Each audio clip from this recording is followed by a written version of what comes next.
Welcome back to Telltale Books. I am one of the people who bought into the Brandon Sanderson secret projects last year on Kickstarter. And I did so. I did not jump on it right away because I've only read one thing by Sanderson. It's a novella called Firstborn. I enjoyed it. It was science fiction. It was good, but it wasn't great. I read it because it was cheap, and I had, at that time, that was when I had first started this channel and first started looking at other videos on YouTube, and just heard Brandon Sanderson all over the place, all kinds of praise for him.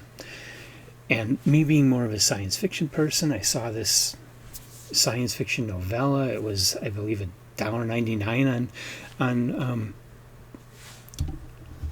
the Kindle. And so I bought it and I read it and I enjoyed it, but I didn't think it was spectacular. I thought it was, well, on par with Poul Anderson or other authors like that. So, I mean, I'm putting him in good company. Poul Anderson's one of my favorite writers, but I just didn't feel it was, people were calling him the greatest writer, greatest fantasy writer ever, and I didn't feel that was accurate. I thought they were going too far. I thought it was good, but not great. So I wanted to give Sanderson further trials because, I mean, that was just one novella. It was not his normal sort of thing. It was science fiction. It was different from what he became known for. So then this Kickstarter project came around. I haven't had time to dig into Way of Kings or any of that stuff. So then this Kickstarter project came around, and it was promised that it would not be, there was only going to be one book in his main series, and that it would be a really easy introduction into that series, and the other books would be standalone. And so I thought, well, this sounds like a safe way to try them out. I mean, it's 4 books. It wasn't all that expensive. I mean, when you divide it up, I paid $40 a book, which is only a little more than what you're going to pay for a brand new hardcover at Barnes and Noble. Those tend to sell for $28.99 these days. So I thought, what the hell, give it a shot. And of course the first book, Tress of the Emerald Sea, that came out right away January, and I got the ebook and I started reading it, but I immediately got confused because I didn't get what was going on. It just was really, really... I didn't get that it was being told by one of his characters. I thought it was more like the author's tone for the story. So I talked to my friend Samantha, and she set me straight on that. This was one of his characters. Yeah, the guy's a snarky asshole. Okay, now it made sense. But I decided, because I had this beautiful book coming, I decided I was going to wait and read the book. Because what was it going to be? 2 weeks, a month before I have the actual book. Okay, yeah, everybody else in the world would have already read the ebook, but I don't care about that. I don't go to the theater so that I see the movie before anybody else does. I wait for the iTunes download. So I wanted the book of Tress of the Emerald Sea, and of course it didn't come, and it didn't come, and it didn't come, and it didn't come. And I'm seeing everybody else on YouTube holding up their book and showing it off, and they've already read the book. And it's like, wait a minute, where's mine? And I watched one of Sanderson's videos, big problems with his producers and fulfillers. He wasn't receiving the books. And I imagine he was livid because it did make him look really bad that he reached the second quarter and about half of the people who signed up for the Kickstarter still hadn't received their first quarter book. I received mine. I'm recording this on April 4th. I received mine 4 days ago on Friday. I opened it up on Saturday. So I finally have my Tress of the Emeralds, and I can finally go ahead and read it. But I haven't done it yet. Because, of course, Friday night, I received the link to the download for the Frugal Wizard's Guide for Medieval England. The Frugal Wizard's Guide for Surviving Medieval England, which is a really big, long title. Very difficult to say, very difficult to remember it accurately.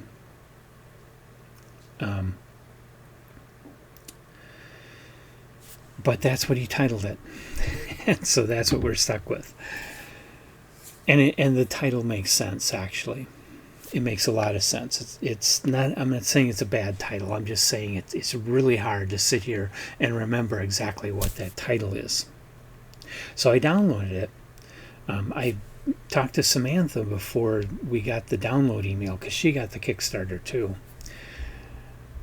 I downloaded it Friday night, but fell asleep before I could, because Central Time, it was 1:38 in the morning when I finally got the email with the link. So I fell asleep and didn't get started reading it, so I waited for Saturday morning, and I'm thinking, sure enough, Samantha's going to be at it first thing Saturday morning, blazing through it. She's a much faster reader than I am. I thought she'd have the whole thing finished on Saturday. But no, on Saturday she was busy. She was doing this auction on Whatnot, which I watched, and I bought a book from her. The Other by Thomas Tryon. A decent first edition. And she was selling it, so I bought it. She's never even read it. I think that's her loss. But anyway, my gain, and I'm going to read it. But she didn't even start reading it, and I didn't realize this. I mean, I knew she was having the auction, but I didn't realize she had so much work to do on Saturday to prepare for it, and so she wouldn't have time for reading, because we had agreed we would start reading Saturday. So, in order to not be too far behind her, I dove in and read it, and I found that it was very easy to read, and I was blazing through it. I got through the first third of the book on Saturday, and I could have gone further, but I stopped because that's when I realized Samantha wasn't able to do any reading. I didn't want to get too far ahead. So then Sunday, I started reading again. I got up to 66% during the day, and I thought, well, maybe I should stop, but then I really didn't have anything better to do, so I kept reading, and I figured she would be reading all day Sunday. No, she spent all day Sunday packing up all the books that she sold on Saturday night because she wanted to get them in the mail immediately. I already got the tracking number yesterday for my book from her. Okay, so I kept going, and I finished it Sunday night. It was such an easy read. It went by so fast. So, that's the first thing to know about it, is that it's not a difficult book to read. So young people will have an easy time reading The Frugal Wizard's Guide. And while it is young adult, I don't think it really talks down, so adults can read it and enjoy it very well. I didn't feel like it was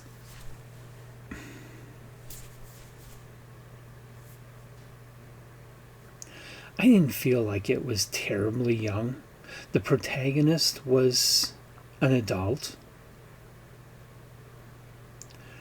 So even though the writing style was young adult, the story was not your typical group of teenagers going out and saving the world. It was a normal young, it was a normal guy, probably 20s or 30s, was the protagonist. So adults can identify with what's going on too, as much as anybody can identify with a complete fantasy world. The second thing to know about this is it isn't straight fantasy. Better describe it as science fantasy, because it has a science fictional premise of this corporation that founded a technology to be able to put people into these other dimensions, which are alternate worlds. So you got all these other alternate worlds, alternate timelines of Earth that they can go into and experience. And it's always, well, this company has a block of dimensions that are all based on England. And so every one of their dimensions will be some version of England from between I think 300 AD to like 1300 AD, something like that. Medieval England. And all varieties of historical twists of what happens. But they don't land in 300 AD. When you go to the dimension, you land in the present day. It's just this timeline hasn't changed from medieval England. So they're still farming and still don't have electricity and stuff like that. So that's what happens to our protagonist. Except he lands in this dimension, and this is how the book starts out, is him landing in this place with his mind messed up, so he has amnesia, doesn't know who he is, doesn't know what he's doing there, doesn't really know that he came from any other place, just kind of lands. And with him is this book, but the book is in tatters and on fire, and where he lands, the field is on fire. Something went wrong in the transfer. So the book, the handbook, the guide of the title, it's in pieces. And he's trying to recover the pieces, and that's when he runs into the natives, actually runs into the board being held by a native. And adventures ensue from there as he learns who he is and why he's there, and that there are some people he knows who are bad people, and of course then he wants to stop them from their dastardly plan. I'm not doing justice to the story, but what you need to know is that in many, many, many ways, this story is a Connecticut Yankee in King Arthur's court. Because now, you don't have technology in a Connecticut Yankee, but you do have a guy that suddenly finds himself in King Arthur's England. The great Mark Twain wrote the book first, and then other people have written other variations. And I'm not bringing this up to criticize Sanderson, because other authors took Connecticut Yankee as their source material and did other things with it. Notably, L. Sprague de Camp with Lest Darkness Fall has a guy going back to, I forget exactly how far, but medieval type times, and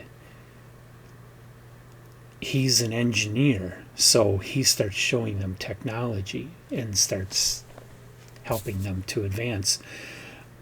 Another great science fiction fantasy author, Paul Anderson, wrote The High Crusade, where in that one it's an alien and his spaceship that gets stranded in medieval England and mixed up with the people in England. Now that one, like Connecticut Yankee, that one again is kind of comical. Lest Darkness Fall is not a comedy, but these others, Connecticut Yankee and High Crusade are both comedies, like the Frugal Wizard.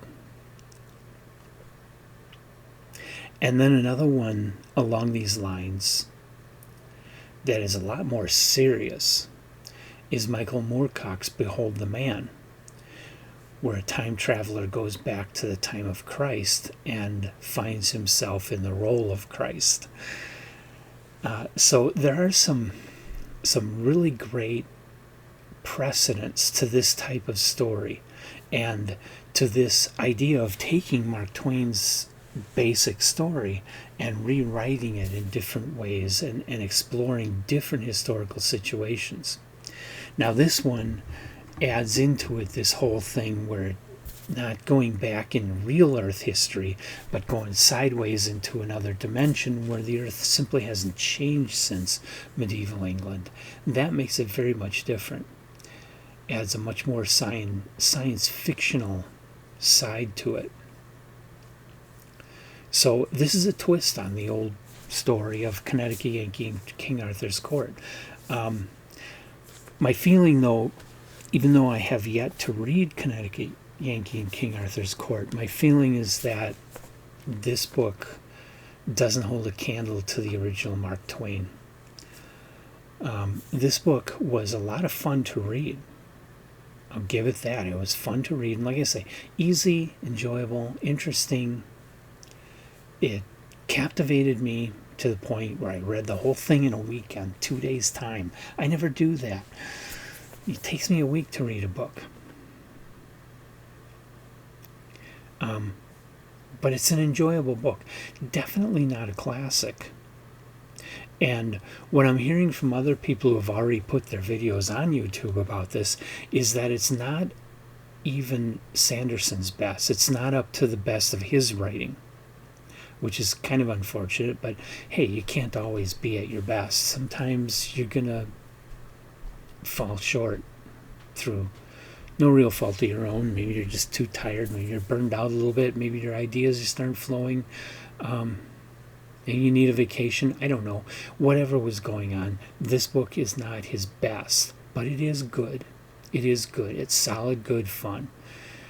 And on that, if you are a Brandon Sanderson fan, you're going to enjoy the book. If you are somebody who likes young adult fantasy, you're going to enjoy it too. Although I recently read with Emily Left-Handed Bookseller's Guide to Left-Handed Booksellers of London, and I've started reading The Sinister Booksellers of Bath, both by Garth Nix, and we met Garth Nix at Boswell Book Company in Milwaukee, which was a really good time. He's a great guy. A lot of fun listening to him talk. Emily got her book personalized, and she got him to sign her T-shirt. It was a good time. And he was really nice and really intelligent. He was more professorish than I was expecting him to be, which only made me that much more respectful of him. I thought he was going to be younger. I thought he was going to be a little wilder. But he seemed like a professor. Anyway, reading those two books, that series is young adult, I feel the writing style is better than The Frugal Wizard. and I feel the story was stronger. Although I didn't really care for Merlin in the Left-Handed Booksellers of London. I thought that character just didn't connect with me. Where the character in Frugal Wizard, I was able to warm up to a little better, but that's not really my main thing when reading books. I need ideas, I need plot, I need action, I need, and then there's the comedy. It was funny. I had some chuckles, but it wasn't hilarious.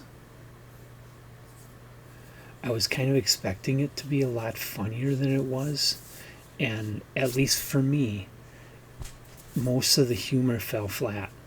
It was just kind of dopey.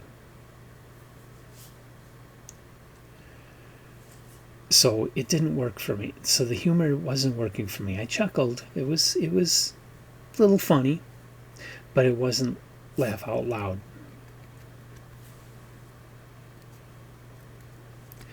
So now I've got Tress of the Emerald Sea. I can finally read it the way I wanted to read it.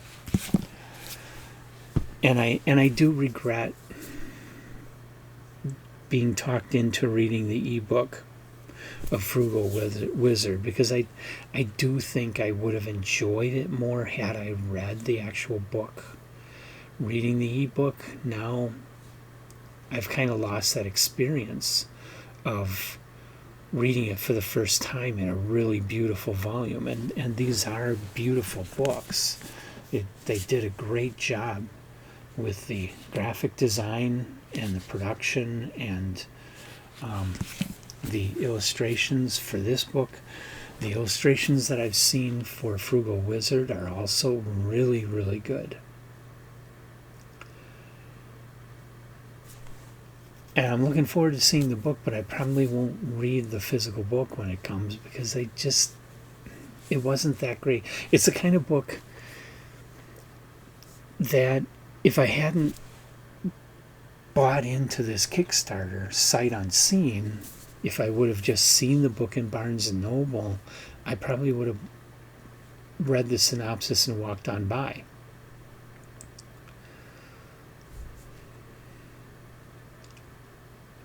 And having read it, it's the kind of book I enjoyed reading it once, but I don't foresee ever reading it again. So now I've got this $40 book coming to me in the mail that I'm never going to read.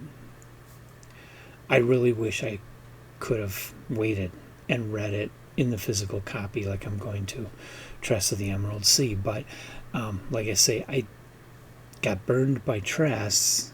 Everybody else in the world has already read Tress, and I only just received my copy after I started reading Frugal Wizard. I didn't want that to happen again. And they're not promising swift delivery this time, which I can see why. They got burned big time. And so they have to be careful in what they promise with the second book. But I do believe things will go a lot better with deliveries of the second book. And I'm hoping that I'll see it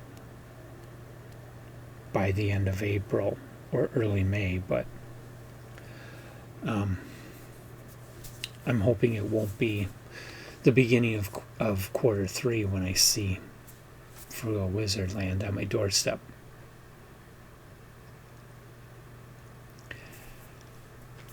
So that's all I have to say about Frugal Wizard's Guide for Surviving Medieval England.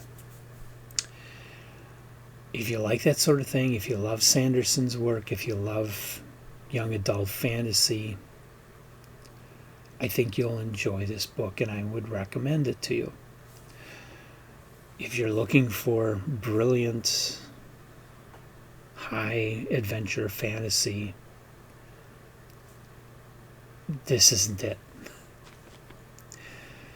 And I'm going to continue pursuing a decision on whether or not I can agree with everyone else about Brandon Sanderson. So far, I haven't seen enough evidence. So far, I haven't seen enough evidence. The works I'm reading by him are not his typical works, according to everything I'm reading. I'm choosing all these things that are very atypical for him, and yeah, they're not brilliant works. So I still got to try. And well, maybe Trust of the Emerald Sea, maybe one of the other two books that are still coming the rest of this year. We'll see. So leave your comments, like us, subscribe to us, of course. Come on back for more. I will post a review of Tress 6 months after everybody else has already read it and gotten tired of it.